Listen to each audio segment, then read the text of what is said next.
अस्सलाम वालेकुम। आज हम फिज़िक्स ऑफ सॉलिड्स का 5th लेक्चर स्टार्ट कर रहे हैं और आज का हमारा टॉपिक है इंट्रिंसिक एंड एक्सट्रिंसिक सेमीकंडक्टर्स। और इसमें फिर हमने एक्सट्रिंसिक सेमीकंडक्टर्स में कंडक्शन भी देखनी है। तो फर्स्ट ऑफ ऑल आज के लेक्चर पे एक नज़र कि आज हमने जिन चीज़ों को देखना है जी, सबसे पहली चीज़ जो हम देखेंगे दैट इज़ इंट्रिंसिक सेमीकंडक्टर, उसके बाद एक्सट्रिंसिक सेमीकंडक्टर, उसके बाद एक्सट्रिंसिक सेमीकंडक्टर में ही हमें एक टर्म नई मिलेगी दैट इज़ डोपिंग, उसके बाद पी टाइप सेमीकंडक्टर और एन टाइप सेमीकंडक्टर। ये पी टाइप और एन टाइप ये दोनों एक्सट्रिंसिक सेमीकंडक्टर की ही टाइप्स हैं। और लास्ट में हमने देखना है जी कंडक्शन इन एक्सट्रिंसिक सेमीकंडक्टर्स। तो फर्स्ट ऑफ ऑल जी इंट्रिंसिक सेमीकंडक्टर। अच्छा, सेमीकंडक्टर का इंट्रोडक्शन हम 2 दफ़ा जो है ना वो ले चुके हैं। सेमीकंडक्टर्स वो मटेरियल्स हैं जिनकी इलेक्ट्रिकल कंडक्टिविटी बिटवीन इंसुलेटर्स और कंडक्टर्स होती है। और उसके बाद एनर्जी बैंड थ्योरी भी हमने देखी है और एनर्जी बैंड थ्योरी को देखने के बाद हमें इस चीज़ का आइडिया हो गया कि इनका बैंड गैप वेरी नैरो होता है, जो कि हमें इस चीज़ की तरफ पॉइंट आउट करता है कि अगर किसी तरीके से वैलेंस बैंड वाले इलेक्ट्रॉन्स को ये एनर्जी प्रोवाइड कर दी जाए तो वो कंडक्शन बैंड में इजीली पहुंच जाएंगे, तो इनकी कंडक्शन को इंक्रीज़ किया जा सकता है। तो वो डिफरेंट मेथड्स हैं जी। हीट प्रोवाइड की जा सकती है एक्सटर्नल सोर्स से लाइट एनर्जी दे के, लेकिन बेहतर जो तरीक़ाकार है जिसकी वजह से इनकी कंडक्टिविटी इंक्रीज़ होगी और जो कि ज़्यादा एफिशिएंट वे है, और उसी वे को यूज़ करने के बाद एक फ़िज़िक्स में बड़ी वो रेवोल्यूशन सी आ गई और हर तरफ सेमीकंडक्टर्स के ही यूज़ से फिर ये चिप्स और नैनो टेक्नोलॉजी सारी स्टार्ट होगी। इलेक्ट्रॉनिक सारी इसी के ऊपर बेस कर रही है। तो खैर हमने वो मेथड आज देखना भी है और फिर एक्सट्रिंसिक सेमीकंडक्टर भी देखना है जी। तो सबसे पहले इंट्रिंसिक सेमीकंडक्टर की अगर हम बात करें तो कोई भी सेमीकंडक्टर जो एक्सट्रीमली प्योर फॉर्म में होगा इसे हम बोलें कि इंट्रिंसिक सेमीकंडक्टर। इसमें कोई इम्प्योरिटी शामिल नहीं है, कोई भी दूसरा एलिमेंट शामिल नहीं है, सिर्फ यही इसी के सारे एटम मौजूद हैं, तो इसे हम बोलेंगे जी इंट्रिंसिक सेमीकंडक्टर। जैसा कि आप देख सकते हैं जी सिलिकॉन है, तो सिलिकॉन यहाँ पे इस वक्त प्योर फॉर्म में कोई दूसरा एलिमेंट शामिल नहीं है, तो सिलिकॉन ग्रुप 4 से है जी। इसके वैलेंस शेल में 4 इलेक्ट्रॉन्स हैं, 8 होंगे तो इसका शेल कंप्लीट हो जाएगा। तो ये तो पॉसिबल नहीं है कि इसे कोई 4 इलेक्ट्रॉन दे दे। तो सिलिकॉन क्या करता है, हर silicon atom different other 4 silicon atoms के साथ कॉन्वलेंट बॉन्डिंग करके ये अपने 8 इलेक्ट्रॉन पूरे कर लेता है। इसी तरह हर कोई एटम बाकी 4 ढूंढेगा और अपना शेल कंप्लीट कर लेगा। तो इसमें कॉन्वलेंट बॉन्डिंग मौजूद है जी, दूसरा एलिमेंट कोई नहीं इसमें जो है ना मौजूद, तो इसे हम बोलेंगे जी इंट्रिंसिक सेमीकंडक्टर। और इसका जो इलेक्ट्रिकल बिहेवियर है, इंट्रिंसिक सेमीकंडक्टर का जो इलेक्ट्रिकल बिहेवियर है, ये कंडक्टिविटी कितनी देगा, ये प्योरिटी इसकी कितनी है, इसके ऊपर बड़ा ही ज़्यादा डिपेंड करता है। क्योंकि ये जितना ज़्यादा प्योर फॉर्म में होगा इसकी कंडक्टिविटी उतनी कम होगी। इसलिए कम होगी क्योंकि जब एक्सट्रीमली प्योर फॉर्म में होता है तब कॉन्वलेंट बॉन्डिंग की वजह से 8 इलेक्ट्रॉन्स कंप्लीट होते हैं, कोई भी इलेक्ट्रॉन फ्री मौजूद नहीं होता। अब प्योर एलिमेंट ऑफ सिलिकॉन या जर्मेनियम, इनको हम बोलते हैं जी इंट्रिंसिक सेमीकंडक्टर। उसके बाद जी एक्सट्रिंसिक सेमीकंडक्टर। अब यहाँ से हमें इस चीज़ की अंडरस्टैंडिंग हो रही है कि ये इंट्रिंसिक का उलट चलेगा। तो कोई भी सेमीकंडक्टर जो इम्प्योर फॉर्म में होगा इसे हम बोलेंगे एक्सट्रिंसिक सेमीकंडक्टर।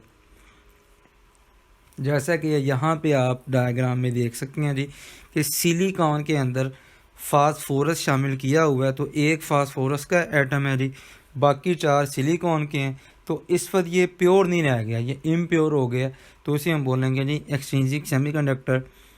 और इम्प्योरिटीज़ हम खुद ऐड करते हैं, ये खुद ब खुद इम्प्योरिटी नहीं आ गई, ये इम्प्योरिटीज़ हम खुद ऐड करते हैं। क्यों ऐड करते हैं, हम इसकी इलेक्ट्रिकल कंडक्टिविटी को इंक्रीज़ करने के लिए। जैसा कि इससे पहले हमने देखा है कि इंट्रिंसिक फॉर्म में अगर सेमीकंडक्टर होगा तो उसकी कंडक्टिविटी बहुत कम होगी, क्योंकि कोवलेंट बॉन्डिंग की वजह से 8 इलेक्ट्रॉन हर एटम के कंप्लीट होंगे। लेकिन जब इम्प्योरिटी शामिल हो जाएगी तो उस वजह से दो तरह की पॉसिबिलिटीज़ बनेगी। या तो फ्री इलेक्ट्रॉन आ जाएगा, जैसा कि फास्फोरस के केस में हमें यहाँ पे आ रहा है जी नज़र, 1 इलेक्ट्रॉन एक्स्ट्रा है, और या फिर होल्स वहाँ पे जो है ना वो क्रिएट हो जाएंगे। तो ये दोनों, चाहे होल्स हों या फ्री इलेक्ट्रॉन्स हों, ये इसकी कंडक्टिविटी को इंक्रीज़ करते हैं। और दो तरह की इम्प्योरिटीज़ शामिल कर सकते हैं जी, ग्रुप 5 या ग्रुप 3। सिलिकॉन, जर्मेनियम, ये सेमीकंडक्टर्स हैं, ये ग्रुप 4 से हैं। पीरियोडिक टेबल की मैं यहाँ पे बात कर रहा हूँ, ग्रुप 4 से हैं जी। और अब ग्रुप 4 में इम्प्योरिटी ग्रुप 5 से भी शामिल की जा सकती है, जैसा कि फास्फोरस है, ये ग्रुप 5 से है। ग्रुप 3 से भी शामिल की जा सकती है। खैर ये दोनों केसेस हमने देखने हैं, क्योंकि इन्हीं दो की बेस पे दो तरह की हमारे पास आगे सेमीकंडक्टर की एक्सट्रिंसिक सेमीकंडक्टर की टाइप्स हैं, जो कि हैं जी पी टाइप और एन टाइप सेमीकंडक्टर्स। तो सबसे पहले है जी एक डोपिंग। डोपिंग क्या चीज़ है?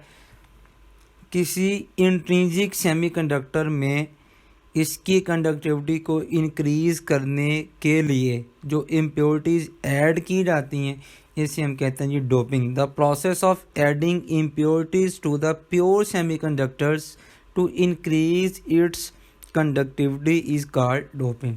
तो ये डोपिंग से हमें बात समझ में आ गई कि सेमीकंडक्टर को प्योर फॉर्म से इम्प्योर फॉर्म में लेके जाना। और इम्प्योर फॉर्म में हम क्यों लेके जाएंगे?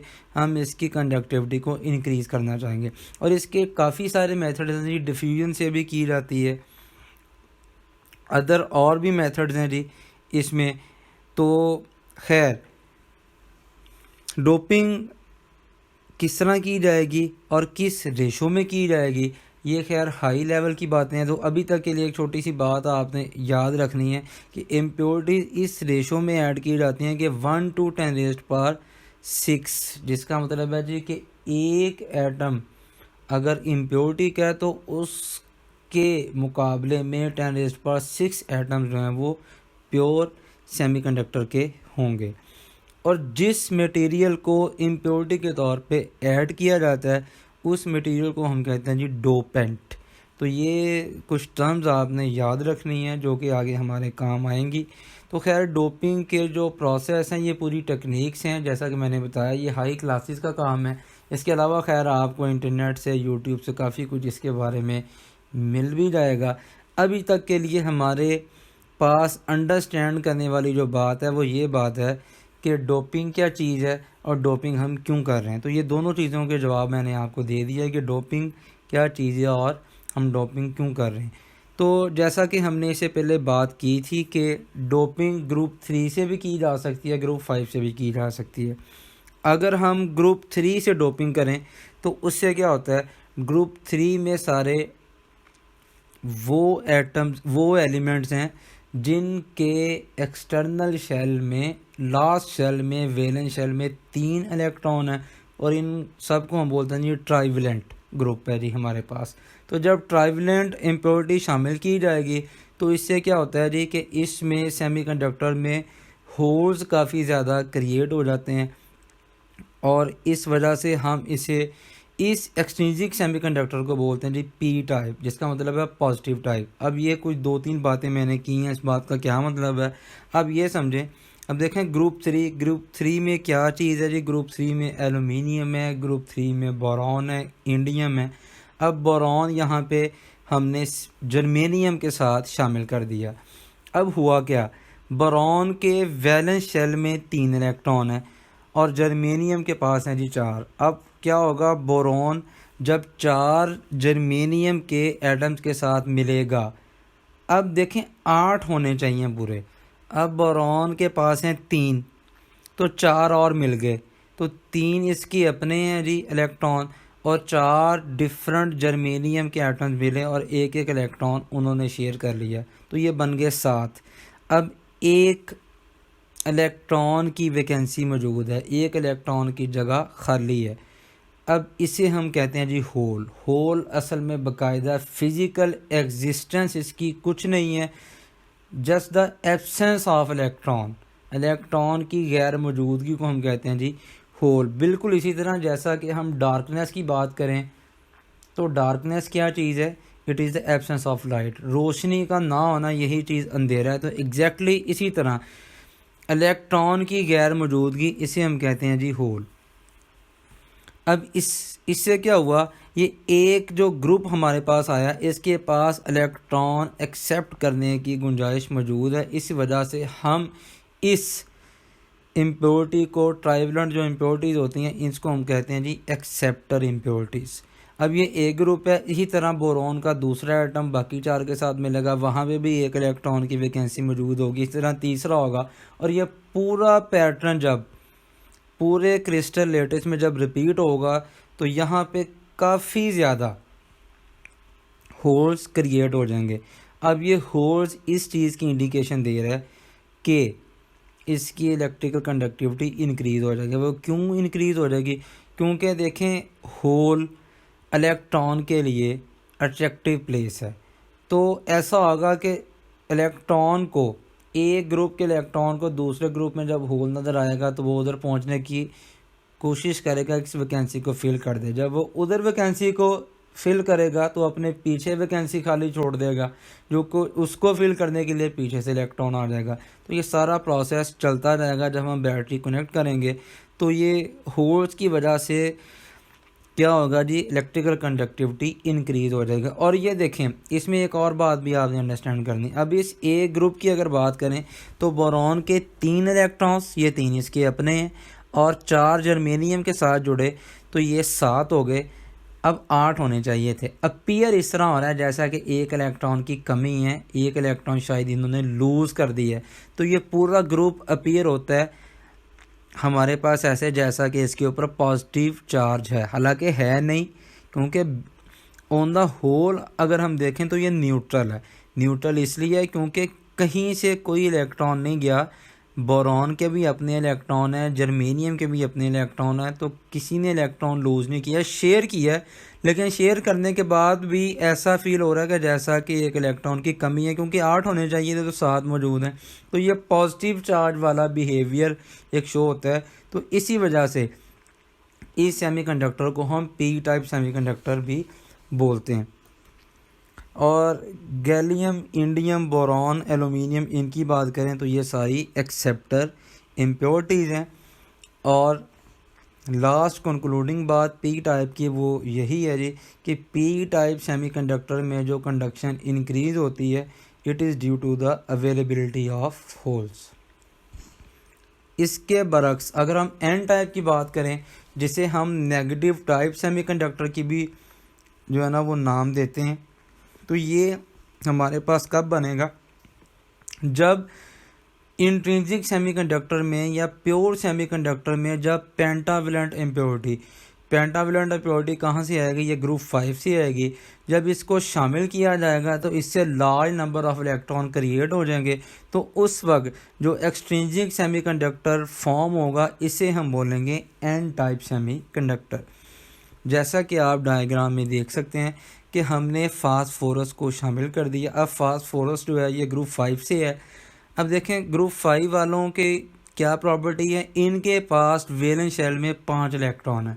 अब होने कितने चाहिए जी? 8 होने चाहिए।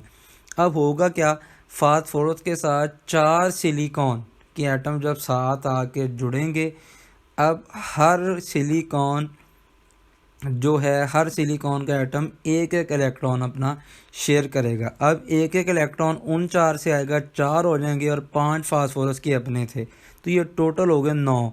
और सिली और फास्फोरस को टोटल कितने चाहिए थे? इसे 8 चाहिए थे।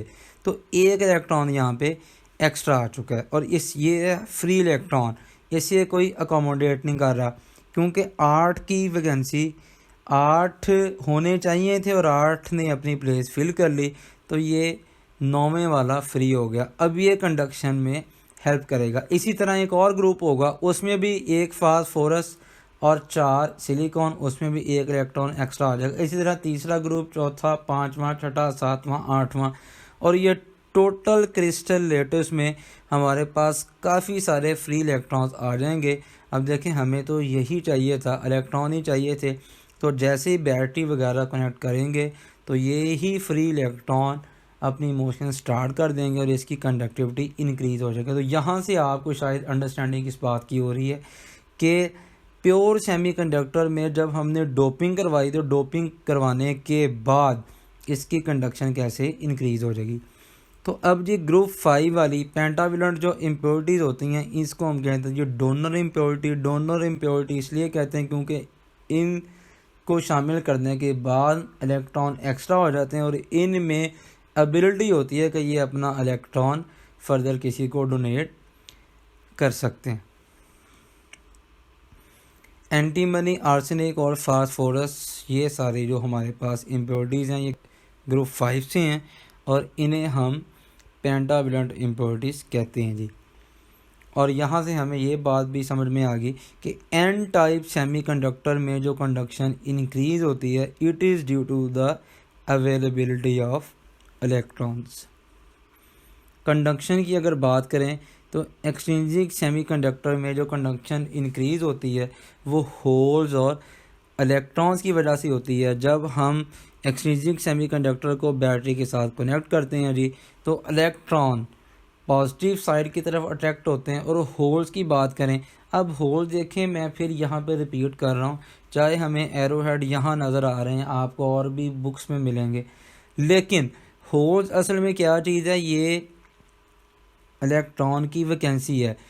अगर देखें इलेक्ट्रॉन राइट साइड की तरफ मूव कर रहे हैं तो लेफ़्ट साइड अपने पीछे ये होल्स छोड़ते जा रहे हैं। ये बिल्कुल एग्जैक्टली इसी तरह है कि आप में से 3-4 स्टूडेंट्स जो हैं वो अगर चेयर्स पे बैठे हैं और जब एक स्टूडेंट एक खाली चेयर के ऊपर बैठता है अपनी जगह पीछे जिस चेयर से उठता है वहाँ पे जगह खाली हो जाती है और अगली चेयर पे जाके बैठ जाता है, तो वैकेंसी पीछे रह गई, वो खुद आगे पहुँच गया। अब उसके पीछे को स्टूडेंट था, उसने उसकी वैकेंसी जब फिल की तो अपने पीछे वैकेंसी खाली छोड़ दी।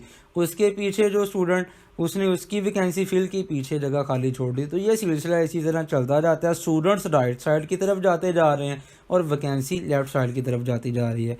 तो एग्जैक्टली इसी तरह यहाँ पे है कि अगर इलेक्ट्रॉन्स पॉजिटिव साइड की तरफ जा रहे हैं तो जो होल्स हैं वो नेगेटिव साइड की तरफ जा रहे हैं, क्योंकि इलेक्ट्रॉन आगे जाते जाएंगे अपने पीछे होल्स को छोड़ते जाएंगे।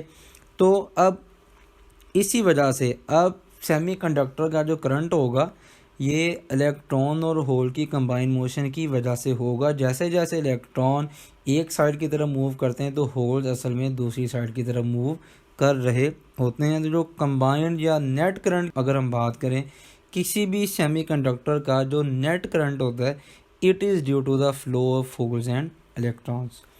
तो उम्मीद है जी कि ये लेक्चर आपने अंडरस्टैंड कर लिया होगा। इंशाल्लाह इस सीरीज़ को आगे कंटिन्यू रखेंगे। Till then wait for the next video.